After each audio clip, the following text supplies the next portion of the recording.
કંઈ ખબર પડી સોસાયટીમાં? મિલનભાઈ મફતની ભાંગ પી ગયા હતા ને તો ઢીંગલી થઈ ગયા હતા, તો આખી સોસાયટીમાં છે ને લથડિયા ખાતા ફરેલી, અને બૈરી તો આમ વેત ઊંચી ચાલતી હતી. બધી હોશિયારી કાઢી અને ભાનમાં નહોતા ને તો બાજુવાળી ઉર્વીનું નામ લે કરેલી. ઉર્વી, હું તારા વગર કંઈ નથી. હું શું કીધું તું મેં? મારું જજમેન્ટ ખોટું ના પડે. આ નજર એટલી તેજ છે ને. મેં તને એ દિવસે શું કીધું તું? જ્યારે આવી રહીએ શાક લેવા નીકળે ને ત્યારે મિલનભાઈ બહાર જ હોય છે.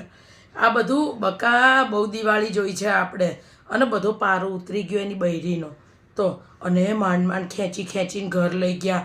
અને પેલી ઉર્વી તો બહાર જ ના નીકળી એલી. એનો ધણી જ પોતે આને મૂકવા જતો તો પાછો. લે, આ છે કળિયુગ, મોડર્ન જમાનો.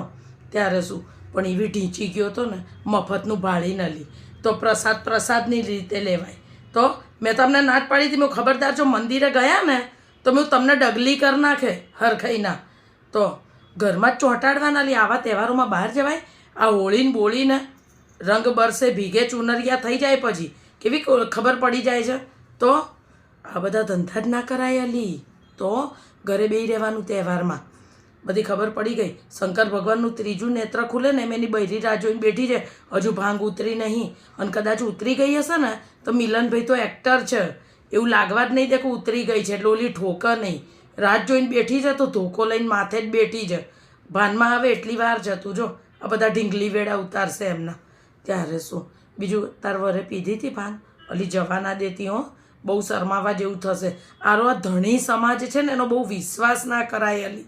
તો આ બહાર જઈને શું કરતા હોય ને ખબર ના પડેલી. સમજી તું?